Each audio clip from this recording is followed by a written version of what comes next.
And okay, I think we got it. So I'm going to turn it over to Dr. Meredith Hardee. Dr. Hardee, it's all yours. Thank you.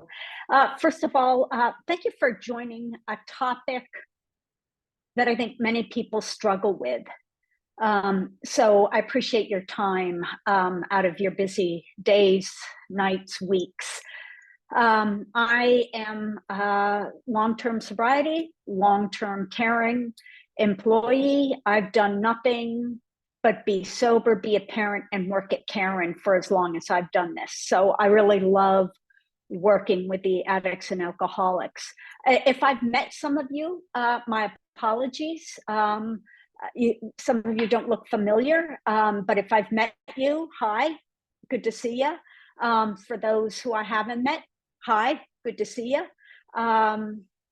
And welcome. And I hope that the talk tonight begins to open up some space for you around forgiveness. I've had some loss in my life. Recently, my daughter completed suicide last year. And so this topic, when I was asked to present, fit right into part of my healing process. So thank you, Mallory, and Jack, or whoever got it together, because it's really helping me move into a place of forgiveness with this type of loss. So yeah, let's get going. I have some quotes in here because I think they're important.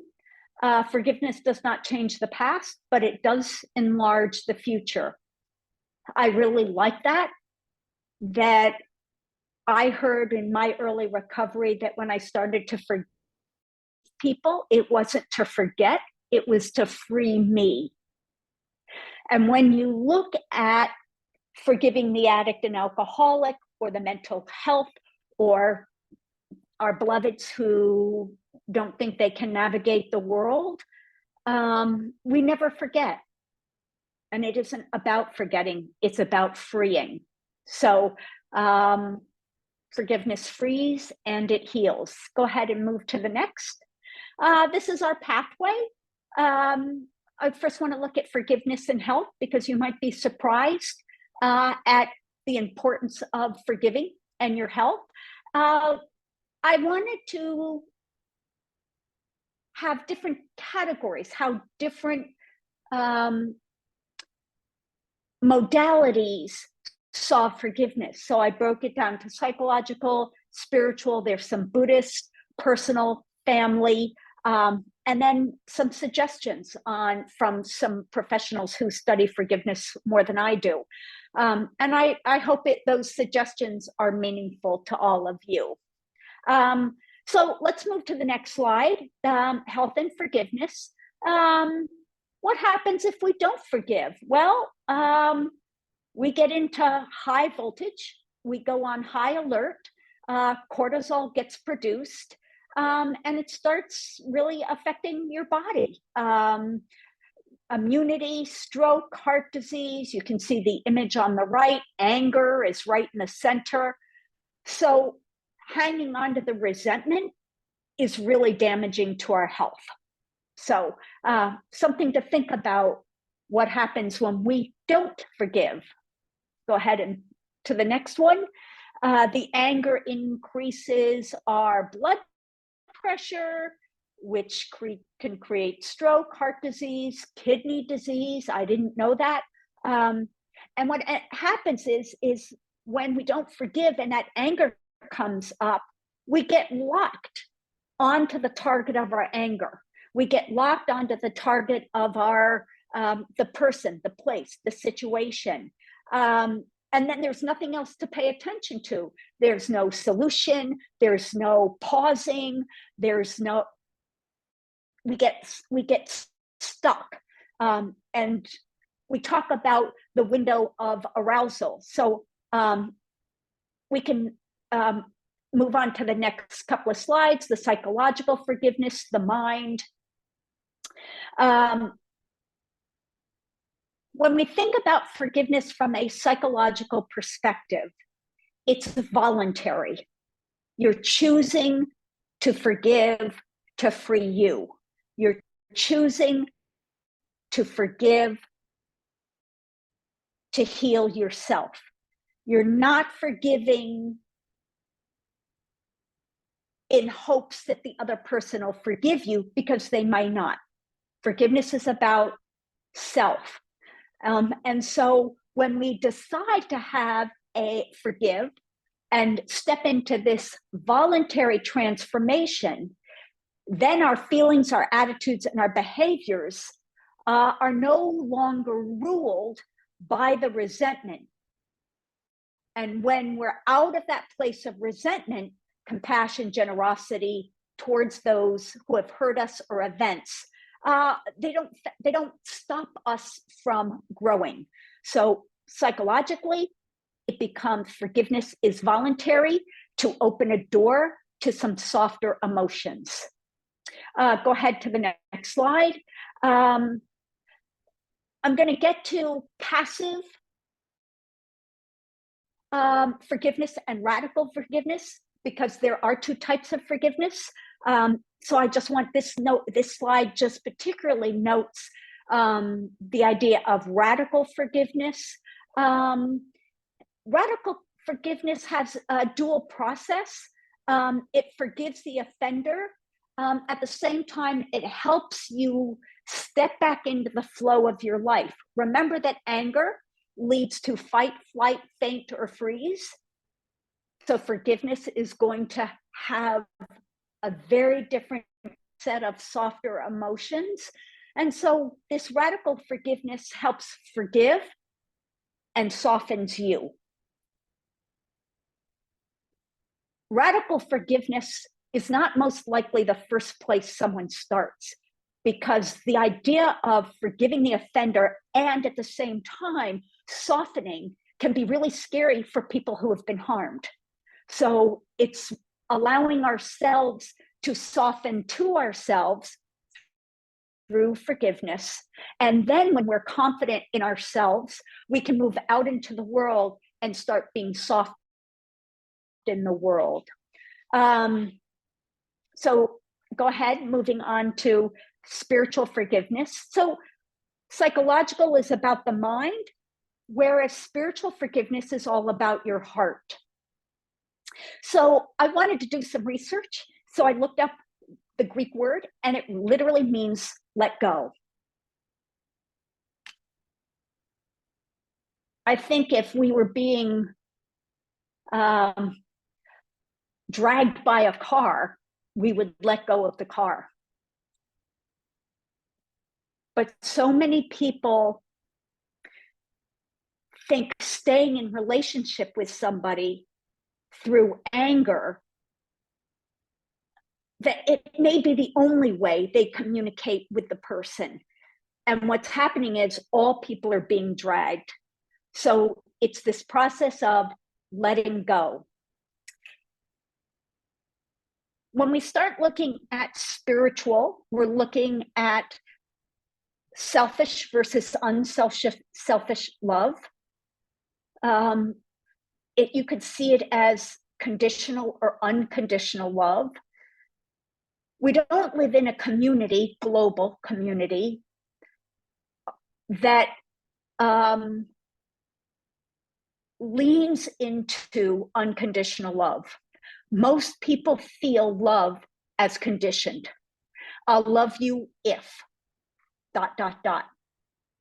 So spiritual forgiveness is an unselfish, unconditional love.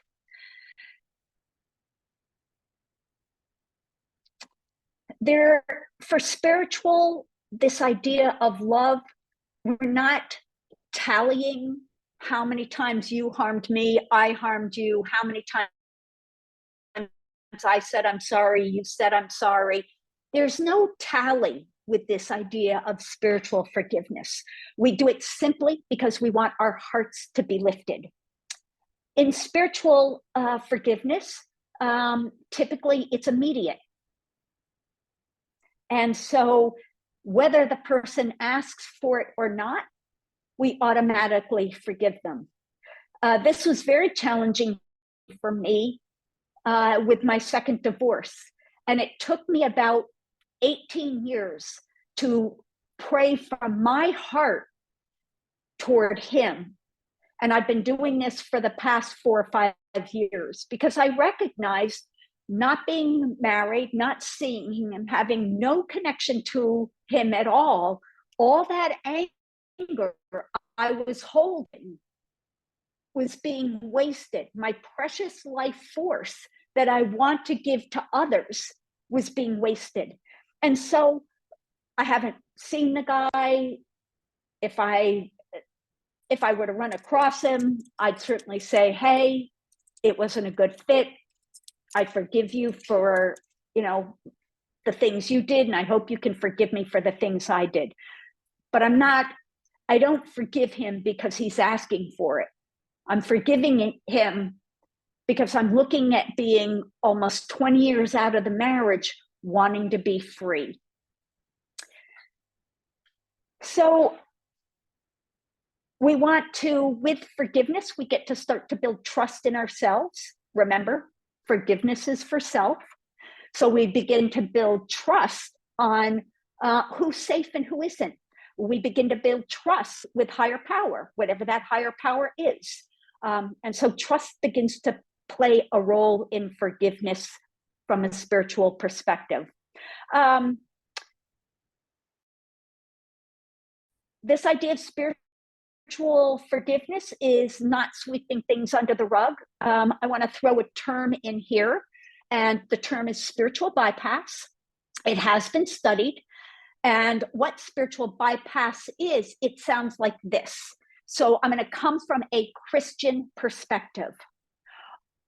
Let's say a person has passed, you didn't get to say goodbye, you're angry, and somebody in your faith tradition comes to you and says, oh, they're in the arms of God, Buddha, Yahweh.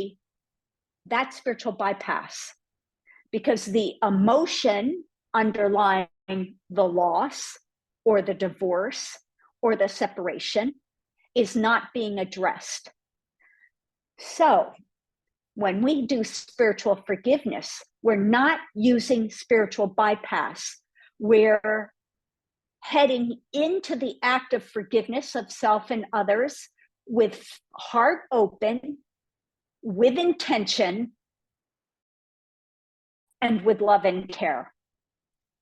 Again, we're not forgetting what happened. Please hear that. This is not about forgetting. It's about releasing, moving forward in your life. Moving on to the next slide, continuing with spiritual forgiveness. I like the quote, to forgive others, not because they deserve forgiveness, but because you deserve peace. The resentment, the anger, the bitterness prevents us from connecting to higher power, whatever that is for you. Remember the early slides, we get psychologically, we get locked in to the anger of the person or the situation, and we're not focused on our higher power that's trying to help, love, guide. Now, for some people, if they have a strong faith and a tragedy happens, they get very angry at God. If they can hang in there and allow that spirit to work in them, it's super easy to blame the higher power rather than the person, because we can't touch, see, or feel a higher power. We can touch, see, feel people. So it's a whole lot easier to blame something we can't touch, see, or feel. So when we begin to have the forgiveness around the people around us, we can take that and now go to higher power when we were so angry and begin to go, higher power, I'm really sorry. How can, help me connect with me. I want to connect with you so I can work through the heartache. they're gifts that come from spiritual forgiveness. If you jump down, compassion, humility, patience, optimism, kindness, meekness, meekness, are all composites of what is known as the spiritual gift of charity. So we want to take that compassion, that humility, that patience, that optimism, that kindness that we have for ourselves first, and then go out into the world. As we move on to the next slide.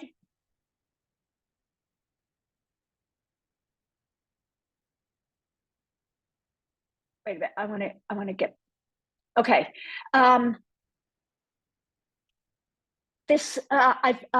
There are a couple of quotes I put in here. The first one was from Al-Anon. And so my apologies to all of you. I have several renditions of this PowerPoint because I go in and shift it and change and add. And I'm happy to make sure, well, you will all have the PowerPoints because Mallory is recording it. There are a couple of slides that may have been missed. Hey, Mallory, can we go back? Yep. Let's go back to the window of tolerance. Keep going back. Yeah, okay. I want to bring up the window of tolerance because, and that, Mallory, I'm going to stop looking at mine and look at yours. When we get into heartache or struggle, we get either hyperarousal, or a parasympathetic system, or we get hypo, immobilized. What we want to do, increase so that we can be the increasing of the window of tolerance allows us to be more engaged. So some people will fight flight, some people will faint freeze. Fight flight, hyperarousal, faint freeze, that's the immobilization. Window of open wide, being forgiving helps open that window of tolerance. Okay, so Mallory, can you pick up the slides on the side so I can take a look at them, please? Yeah, all right, hang on one sec. Let's go to Al-Anon, ODAT. I saw this at a meeting. Would it help my situation to know why the alcoholic drinks to such excess that everything around him, her is damaged in some way by his, her compulsion?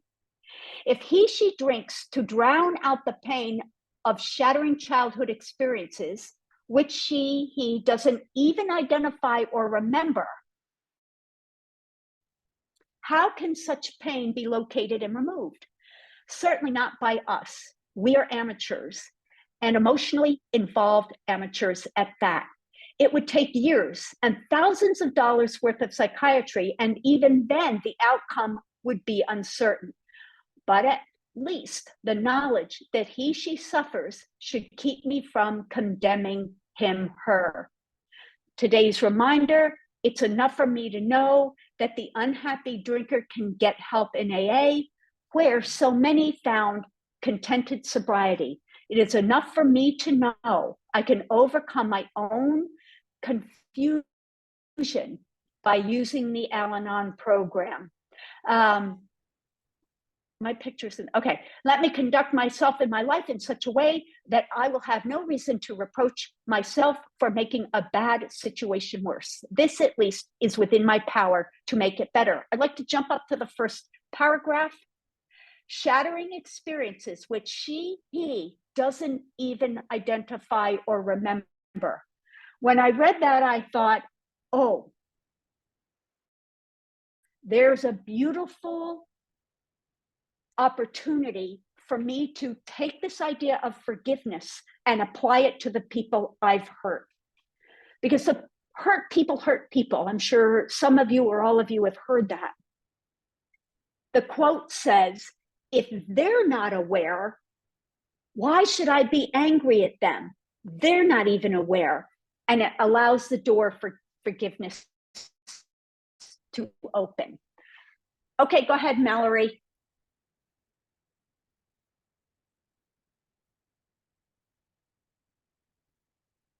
Oh, yes, thank you. Let's stop here. No, wait, let's go to the side-by-side, the passive. Sorry, I'm doing this to you, Mallory. You're fine. Okay, my bad. Passive. The passive is the person is neither friend nor enemy. We may stop talking, thinking negatively. We refrain from revenge. The passive forgiveness is letter of the law. Jumping over to radical, I spent a little bit more time on that. This is about forgiving them and you moving back into your life. So two different types of forgiveness. I'm supposed to do this.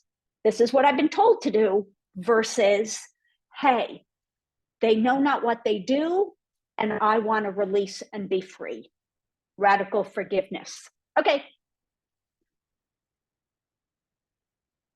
Alcoholics Anonymous. If you have been to meetings, you ought to know this from how it works. Rarely have we seen a person fail who has thoroughly followed our path. Those who do not recover are people who cannot or will not completely give themselves to this simple program.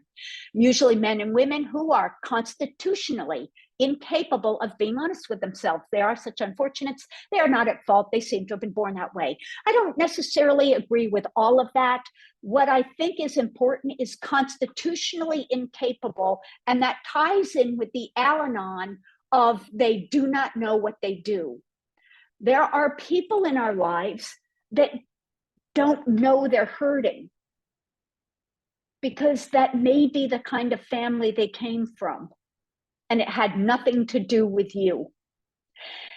With children, it might be that they had a really bad day at school and they came home and they're taking it out on you. They're not aware that they're doing this. They just need to express it. So I wanted to point that out, constitutionally incapable. Again, that's really helped me, especially with the loss of my daughter, because she was an alcoholic. And when she drank, and she was drunk at the time of her completion, she was constitutionally incapable of stopping herself or recognizing or thinking about the ripple effect of her completion. Okay? Move on to the next.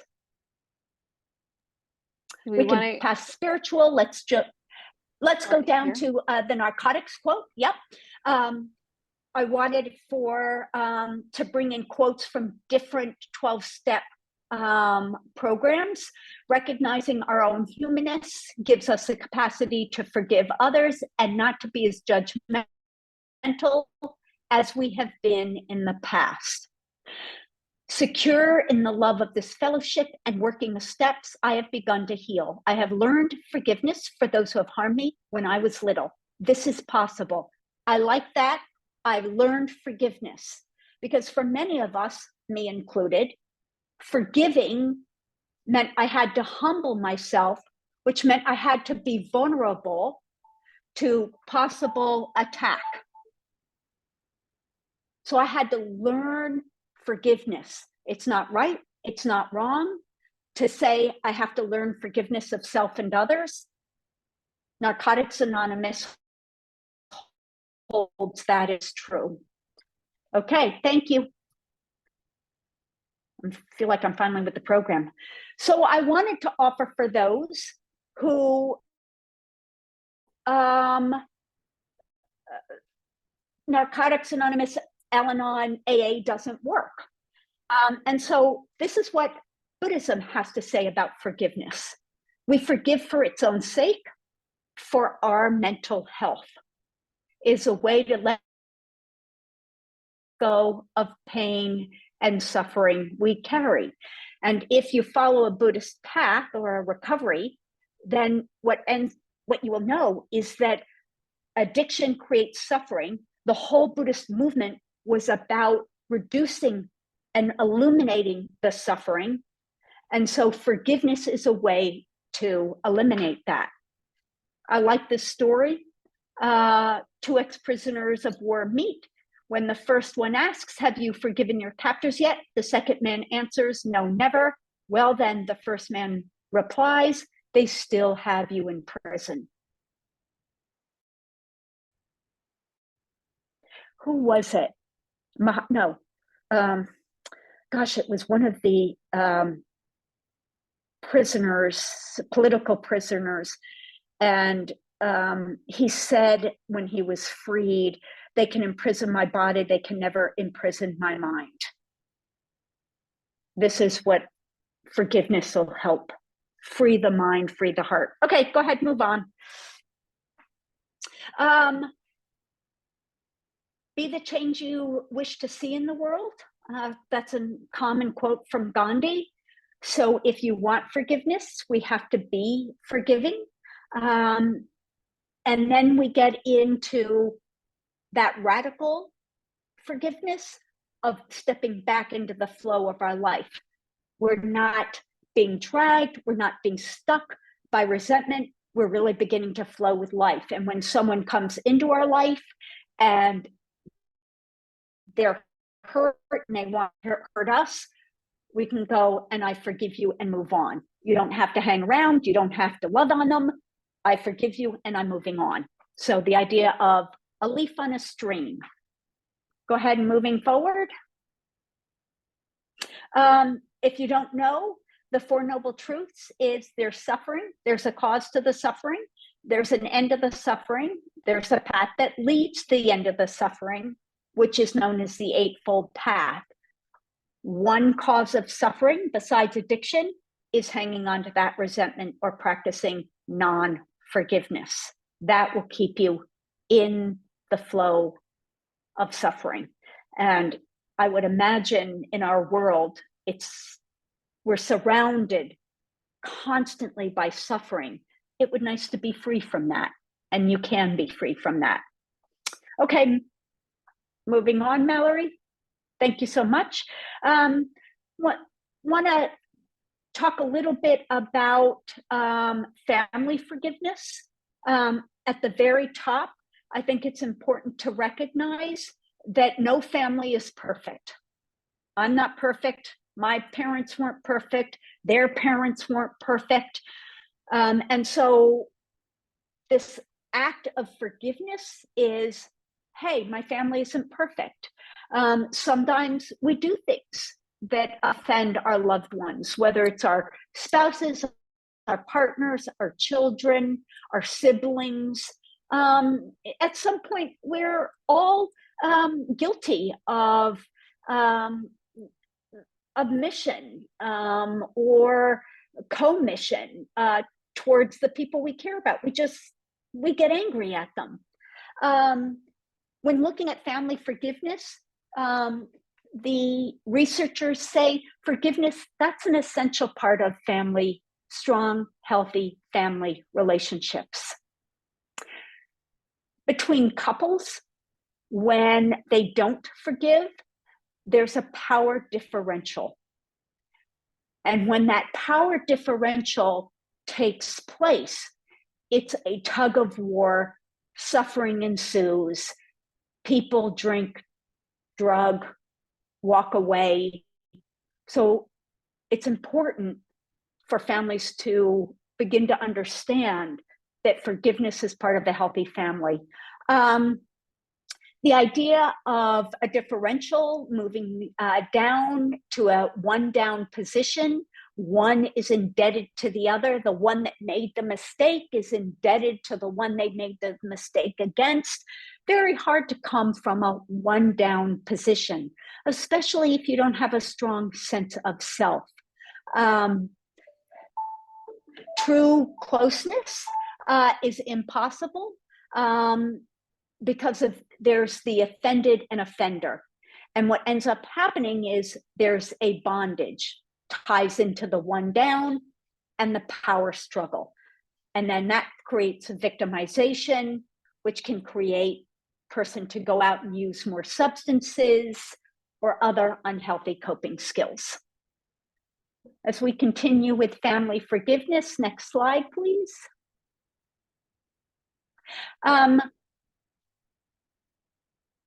Again, tapping back into psychological forgiveness for families, we have to begin to change our thoughts, feelings, and behaviors in relationship to the offender, whether it's a teenager, a spouse, a partner. We have to begin to change, and forgiveness helps begin to help do that.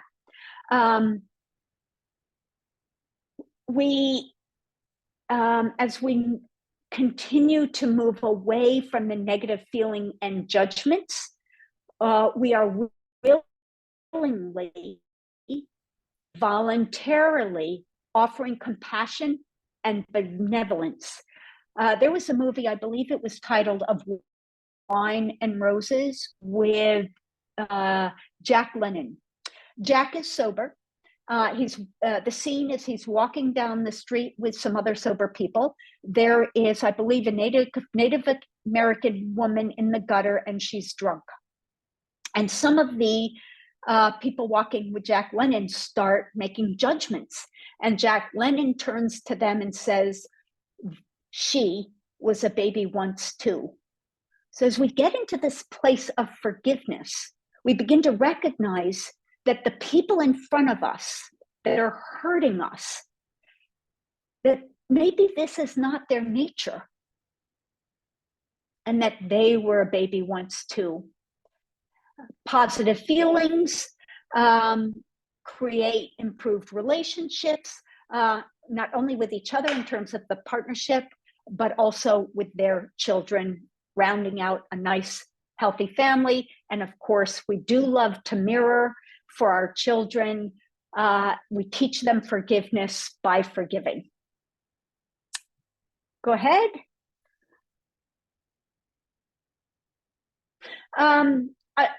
I found this chart and I really liked it. I'd like to leave it up for a moment and ask whoever is continuing to view this, can you notice if a particular level you are at with somebody you are wanting to forgive, you have begun to forgive them, or you have completely forgive them?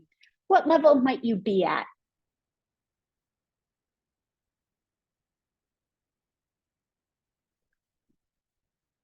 You'll notice ignorance, grudge, forgive, proactive, and eventually universal. Again, I think you will get the PowerPoint. And I kind of messed up the recording, Mallory, but I hope not too badly. All right, let's move on. So Dr.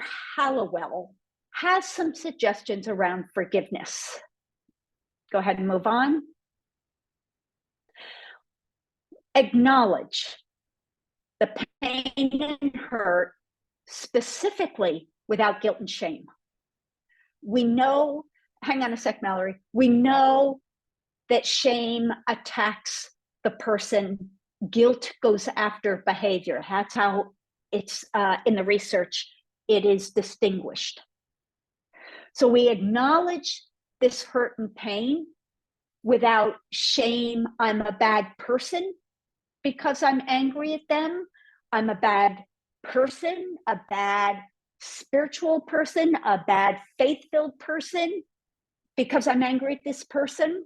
We simply want to acknowledge the pain and hurt. Okay, next.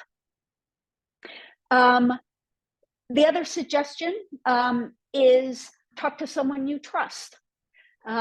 You can say whatever you want to say about the hurt or not wanting to forgive. Get it out with somebody who won't judge you. You can write it out. You can write a person who has hurt you and tell them how angry you are and what it's done. We call them ghost letters or do not send letters. It's getting that initial anger up and out. This isn't about apologizing. It's simply starting to get all of that negative feeling up and out. So there's space for you to begin to forgive and have eventual compassion for the person or event. Next. When forgiveness comes up, you may want to withdraw or isolate. Find people you can stay connected. If you're connected to the beach, as you in your own recovery, if you work a program of recovery, and the person that's guiding you along says, "Hey, I think it's time to do some forgiveness work," and that begins to make your skin crawl, go somewhere where you can feel connected. You can have a sense of that pain, but you feel the peace of the beach. Someone can be there to listen, or you can do this quietly, but you want to make sure to ground yourself and stay connected. Some people, they're more connected to nature and their pets. Some people, maybe they want to go for a walk on the beach with a person and share their pain. Because sharing a pain shared is a pain halved, a joy share is a joy doubled. Okay, go ahead and move on. This is reliving and reflecting. We want to be a little cautious here. I didn't want to make changes to Dr. Hallowell's suggestions because they're his. We want to be cautious, especially if it's a big hurt. We want to do our best, that window of tolerance, raise the window of, because as you raise the window of tolerance, you bring some more rationality into the hurting moment. And so we want to be cautious about trying not to dive in deep, because you might lose the rational side. So here's a question. What do you want this pain to turn into? It's a great question. Something to think about. Next suggestion from Dr. Hallowell. I really like this. We create anchors as we begin the journey of forgiveness. What's going to ground you? Is it a person? Is it a pet? Is it a beach? Is it your higher power? Because when we begin to do this forgiveness and we get vulnerable, we don't want to pull away from the act of forgiving, so we need an anchor. We need to be reminded that we want this person to hold our lifeline. The other way to look at the anger is that the anger is your resentment and bitterness, what's keeping you stuck. So there are two ways to use this idea of the suggestion of using an anchor. Having a person, a higher power, a pet be an anchor, and also look at what's holding you back from self-forgiveness and forgiveness of others. Okay, next suggestion. Oh, yeah, empathizing. There's a lot of talk about that. Brene Brown brought it to the surface. She has a great video on empathy. Empathy is feeling with. It's not taking on the hurt. It's not taking on the anger or the bitterness. It's I tap into a hurt I've experienced so I can relate to the hurt you're going through. And when we can dip into that, we can begin to have compassion for this person who has hurt you, because chances are that hurt was already in them and they just aren't aware of it when we go back to the quotes of Al-Anon or AA. Next suggestion.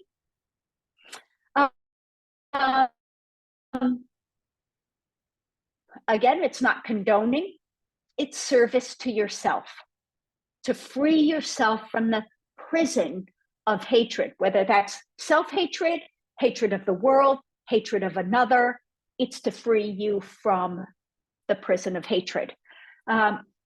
Next slide, please. We want to work it out. This can be difficult to, according to Dr. Hallowell, to analyze and begin to heal the anger. But it's also working it out gets you to help put your life back into perspective as we forgive. Next.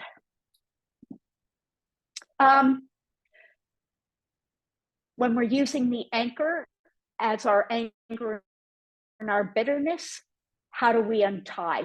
That's part of working it out. The idea of holding you down, ridding yourself of that anger, beginning to free yourself.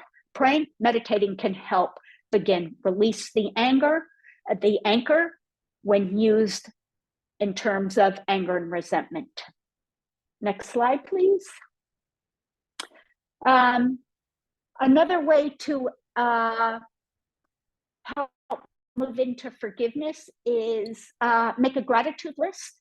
I have lots of gratitude. If I can't think of anything to be grateful for because life is just difficult, I am grateful for the fact that I didn't drink and drug today.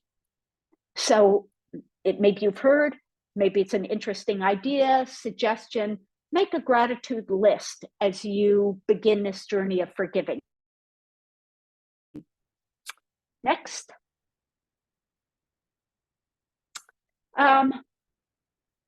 There was a guy, Dr. John Sarno, who did a lot of lower back pain. And he had this imagery of like slicing and dicing the people that created anger that ended up in your back. You can imagine yelling at the person, not forgiving them. You just don't want to act on it. Again, you can go for a walk and talk with higher power, with a person, find a place where you can just scream. We just don't act on it because, of course, vengeance is not going to heal anything. Moving on.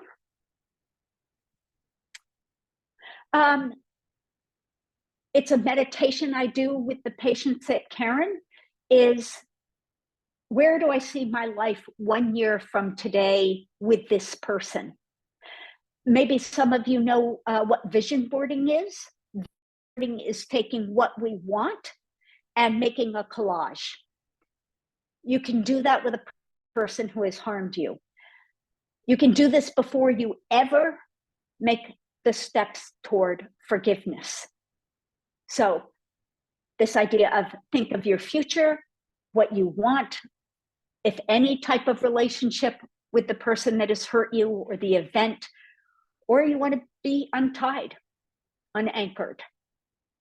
So future thinking, how do you see your life? In terms of Buddhism, we renounce suffering, we refuse to recognize.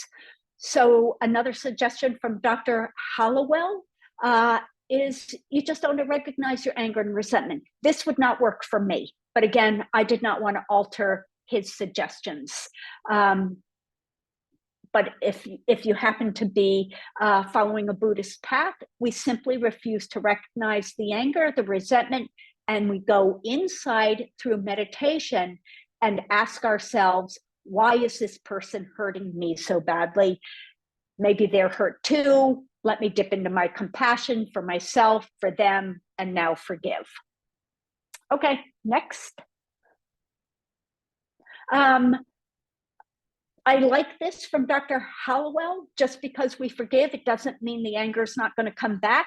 It might, especially in the early process of forgiving. So acknowledge that, don't act on it, take it to somebody you trust, and keep going with the process of forgiveness. Next.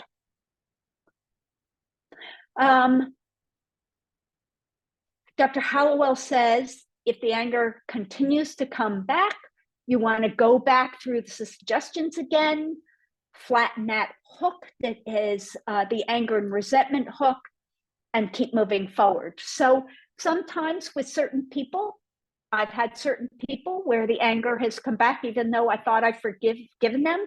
I forgave them on one level, and then I recognized I had to go back and forgive them again. It's kind of like doing a repeat fourth and fifth step. Next. Try to teach others the skill of forgiveness. That goes back to the family dynamic of the couple forgiving each other and modeling that for children. So we want to teach others forgiveness. So yay for us, we get to be teachers of forgiveness in a very kind, compassionate, and empathetic way. So the very first step, I've said it numerous times, we can't give what we don't have. And so the forgiveness of self. Is there an image to this? Did I add an image? It might be in this. No, okay, keep going. It might be in the slide coming up. If not, I'll talk about it because it came to me a couple of weeks ago. Takeaways. Forgiveness, going back to the very first, health, it is simply good for you, for your mind and body. Okay, next. Forgiveness offers respect of self and other to actually be accountable. And Brene, in a video on blame, she has little cartoon videos, does a very interesting video on blame. And people who blame, they can't be accountable and they can't allow other people to be accountable. So forgiveness actually allows the person who has hurt you to be accountable. Or if you've hurt somebody, you get to be accountable. Moving on, accountability is a vulnerable place to be. Freedom from power, control, and victimization. Next. It eases suffering from the Buddhist perspective. Next. It's self-focused, not other-focused. I think whether it's psychological, spiritual, family, Buddhist, it's about self-focus, not other. We don't forgive to get forgiveness back. We forgive to be free of our own bitterness. Okay, next.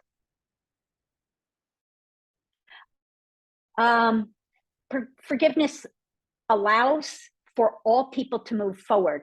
Doesn't mean the person or situation will come back into your life, but it might be such a kind act that the person who would hurt you, it helps them move forward into being more kind, gentle, and compassionate.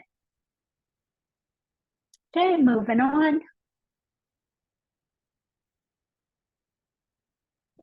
Oh, so my phone was so full of stuff, it didn't have enough data to receive texts or send text. So when I called for help, they said, you have to get rid of some of the apps, get rid of the storage in your phone, because it's not going to work unless you free up space. And when I was putting this PowerPoint together, I was like, oh, that makes complete sense for forgiveness. When I don't forgive, I stop working. My mind, my heart, my body, it all stops working the way my phone did. So forgiveness creates space to get you working the way you want to. So I threw that in because I thought it was a great metaphor. Next. So 8 o'clock. Do you have any questions? Thank you, Dr. Hardee. You're so welcome, Mallory. I'm so dang sorry. You're good. I was thinking I'm going to stop